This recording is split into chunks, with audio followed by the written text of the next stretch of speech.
Friends, I am Neelakantan Pillai, co-founder of Vasuprada Investment Advisory Services. We are starting a new chat series by the name Right Understanding and Balance in Investing. This series is going to be in a question and answer format, and for answering the questions which may crop up in the mind of investors, we have Jaideep Menon, who is co-founder of Vasuprada Investment Advisory Services with me. Welcome Jaideep to this chat show. Jaideep, let's title our first episode as What Do Great Investors Think Across the World? Jayadeep കഴിഞ്ഞ 6 വർഷത്തിൽ നമ്മുടെ investor base in India in terms of number of demat account open ചെയ്തിരിക്കുന്ന 21 കോടിയാണ്. ഇത്രയും വലിയൊരു സംഖ്യയുടെ ബാക്ക്ഗ്രൗണ്ടിൽ ഈ വരുന്ന എല്ലാ ഇൻവെസ്റ്റേഴ്സും ലോങ് ടേം ഇൻവെസ്റ്റേഴ്സ് ആണോ അതോ അതിൻ്റെ അകത്ത് ഭൂരിപക്ഷം ആൾക്കാരും സ്പെക്കുലേറ്റേഴ്സായി തിരിഞ്ഞു പോകുന്നുണ്ടോ? എന്താണ് ജയദീപിന്റെ ഇതിനെക്കുറിച്ചുള്ള ഒരു വ്യൂസ്? വാസ്തവത്തിൽ ഒരാൾ ഇൻവെസ്റ്റർ ആണോ സ്പെക്കുലേറ്റർ ആണോ എന്ന് തീരുമാനിക്കുന്നത് അദ്ദേഹം വാങ്ങിയ ആ ഓഹരിയല്ല, അദ്ദേഹം ആ ഓഹരി വാങ്ങാനുണ്ടായ കാരണമാണ്. ഒരു ചെറിയ ഉദാഹരണം പറയാം. ഒരേ ദിവസം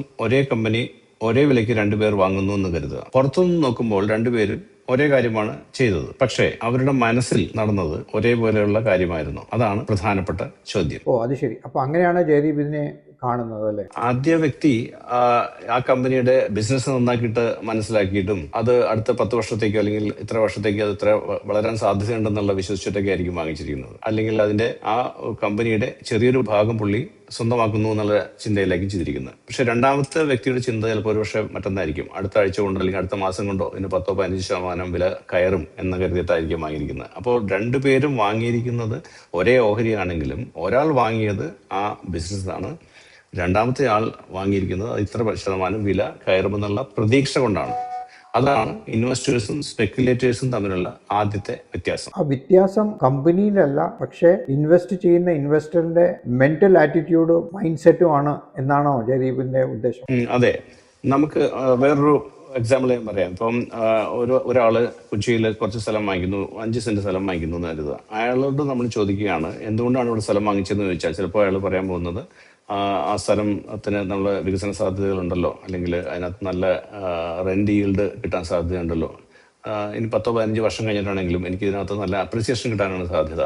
ഇതൊരു നിക്ഷേപകന്റെ ചിന്തയാണ്. അതേസമയം വേറൊരാൾ പറയുന്നത് ഇത് ചിലപ്പോൾ 2 മാസത്തിനകം തന്നെ വില കയറാൻ സാധ്യതയുണ്ടെന്ന് കേട്ടു, അങ്ങനെയാണെങ്കിൽ എനിക്ക് വിറ്റ് ലാഭം എടുക്കുക എന്നുള്ളതാണ്. അവിടെ അയാൾക്ക് അതിന്റെ പ്രൈസിലാണ് താല്പര്യം. ഇതാണ് ശരിക്കും ആ രണ്ടുപേരും തമ്മിലുള്ള വ്യത്യാസം. ജയദീപ്, എൻ്റെ എക്സ്പീരിയൻസിൽ ഒരു വളരെ കോമൺലി യൂസ്ഡ് സ്റ്റേറ്റ്മെന്റ് ഞാൻ കേട്ടിരിക്കുന്നത് I am a long term investor. ഞാൻ ലോങ് ടേമിലേക്കാണ് ഇൻവെസ്റ്റ് ചെയ്യുന്നത്. ലോങ് ടേം ആയാൽ മാത്രം ഇൻവെസ്റ്റർ ആകുമോ?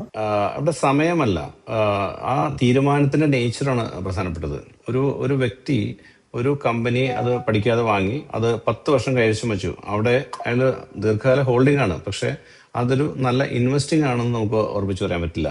മറുവശത്ത് മറ്റൊരാള് ആ കമ്പനി നന്നായിട്ട് പഠിച്ചിട്ട് വാങ്ങിച്ചു, ആ 2 വർഷത്തിന് ശേഷം ആ കമ്പനിയുടെ ബിസിനസ്സിൽ അടിസ്ഥാനപരമായ മാറ്റം വന്നു, അദ്ദേഹം വീണ്ടും അതിനെ വിലയിരുത്തി ആ നിക്ഷേപം പിൻവലിച്ചു. അവിടെ രണ്ടാമത്തെ ആള് വേഗം വിറ്റതുകൊണ്ട് അയാൾ സ്പെക്കുലേറ്റർ ആകുന്നില്ല.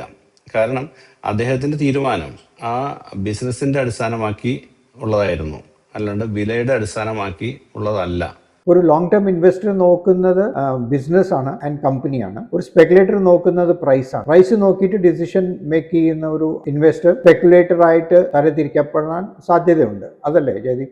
അതെ. പക്ഷെ അതിനേക്കാൾ ഒരു പടി കൂടി മുന്നോട്ട് പോയി പറയുകയാണെങ്കിൽ ഒരു ഇൻവെസ്റ്റർ ചോദിക്കുന്ന ആദ്യ ചോദ്യം ഈ കമ്പനി എന്തുകൊണ്ടാണ് സക്സസ്ഫുൾ ആവുന്നതെന്നായിരിക്കും. ഒരു സ്പെക്കുലേറ്റർ ചോദിക്കുന്ന ആദ്യ ചോദ്യം ഈ ഷെയർ എത്ര വരെ കയറി പോകും എന്നുള്ളതായിരിക്കും. ഈ 2 ചോദ്യങ്ങൾ കേൾക്കുമ്പോൾ തന്നെ നമുക്ക് ചെറിയ വ്യത്യാസം തോന്നുക, പക്ഷെ അതിനകത്ത് ദീർഘകാല ഫലം പൂർണ്ണമായിട്ടും വ്യത്യസ്തമായിരിക്കും. കാരണം ഒരാൾ കാരണം അന്വേഷിക്കുകയാണ്, മറ്റേയാൾ ഫലം മാത്രം ആണ് അന്വേഷിക്കുന്നത്. നമ്മുടെ അഡ്വൈസറിയിലേക്ക് വരുന്ന കസ്റ്റമേഴ്സ് പല സോഴ്സിൽ കൂടിയും വരുന്നുണ്ട്. അപ്പോൾ അവർ ജയദീപ് ഇന്ററാക്ട് ചെയ്യുമ്പോൾ എങ്ങനെയാണ് ഇത് ഒരു സൈക്കോളജിക്കൽ ഡിഫറൻസിയേഷൻ ജയദീപിനെ കാണാറുണ്ടോ, അതോ ഒരേ ടൈപ്പിലുള്ള കസ്റ്റമേഴ്സ് ആണോ വരുന്നത്? പിന്നെ വളരെ വ്യക്തമായി തന്നെ അത് കാണാം. ചിലർ പോർട്ട്ഫോളിയോ കൊണ്ടുവരുമ്പോൾ അവർ പറയുന്ന ആദ്യ വാചകം തന്നെ ഈ കമ്പനികൾ വാങ്ങിയപ്പോൾ എൻ്റെ ഉദ്ദേശം ഇന്നതായിരുന്നു. അപ്പൊ അവരുമായിട്ട് സംസാരിക്കുന്നത് വളരെ വളരെ എളുപ്പമാണ് അവർക്ക്. കാരണം അവർക്ക് ഒരു പ്രോസസ് ഉണ്ട്. പക്ഷെ ചിലർ പറയുന്നത് നേരെ തിരിച്ചാണ്. ഇത് ആരോ പറഞ്ഞു വാങ്ങിയതാണ്, അല്ലെങ്കിൽ ഇത് യൂട്യൂബിൽ കണ്ടു വാങ്ങിയതാണ്, അല്ലെങ്കിൽ വാട്സാപ്പിൽ വന്നുകൊണ്ട് വാങ്ങിയതാണ്. ഇവിടെ ഒരു പാറ്റേൺ കാണാം. തീരുമാനത്തിന്റെ ഉത്തരവാദിത്തം ആ, സ്വന്തം ചിന്തയ്ക്കല്ല അവർ കൊടുക്കുക, മറ്റൊരാളുടെ അഭിപ്രായത്തിനാണ്. അതുകൊണ്ടായിരിക്കും അല്ലേ പലപ്പോഴും കസ്റ്റമേഴ്സ് പ്രൈസസ് മുകളിൽ പോകുമ്പോൾ വാങ്ങുകയും പ്രൈസസ് താഴെ വരുമ്പോൾ വിൽക്കുകയും ചെയ്യും. അതായിരിക്കും അവരുടെ ഒരു സൈക്കോളജി അല്ലേ ജയദീപ്? അതെ, കാരണം അവർ ആ കമ്പനിയെ ഫോളോ ചെയ്യണില്ല, അവര് വിലയാണ് ഫോളോ ചെയ്യണത്. ഒരു നല്ല ഇൻവെസ്റ്റർ വില ഉയർന്നതും താഴുന്നതും അയാൾക്ക് പ്രധാനമാണ്. പക്ഷെ അതിനേക്കാൾ പ്രധാനമായത് അതിന്റെ ബിസിനസ് ശരിയായ ദിശയിലാണോ എന്നതാണ്. അത് മനസ്സിലായാൽ എല്ലാ ദിവസവും നമ്മൾ വില നോക്കിയിരിക്കേണ്ട കാര്യമില്ല. What is the takeaway from this particular small chat show? ഒരു ഓഹരി വാങ്ങുന്നതിന് മുമ്പ് സ്വയം ഒരു ചോദ്യം ചോദിച്ചാൽ മാത്രം മതി. ഞാൻ ഈ കമ്പനിയുടെ ഭാവിയിൽ പങ്കാളിയാകാനാണോ ഇത് വാങ്ങുന്നത്, അതോ അടുത്ത വിലക്കയറ്റം പ്രതീക്ഷിച്ചിട്ടാണോ? ആദ്യത്തേതാണ് ഉത്തരമെങ്കിൽ നിങ്ങൾ ഇൻവെസ്റ്റിംഗ് എന്ന യാത്രയുടെ ശരിയായ വഴിയിലാണ്. രണ്ടാമത്തേതാണ് എങ്കിൽ ഒരിക്കൽ കൂടി ആലോചിക്കുന്നത് നല്ലതാണ്. കാരണം സ്പെക്കുലേഷൻ ചിലപ്പോൾ ലാഭം നൽകിയേക്കാം, പക്ഷേ സമ്പത്ത് സൃഷ്ടിക്കുന്നത് നല്ല ഇൻവെസ്റ്റിംഗ് മാത്രമാണ്. My take from this talk show is that it is the questions the investor asks which is more relevant rather than the stock he purchases. And that's where the differentiation comes into play of a long-term and wealth creator, investor, and a speculator. Thank you all for watching our show. We will be soon coming up with our second episode. Till then, goodbye, take care, and best wishes.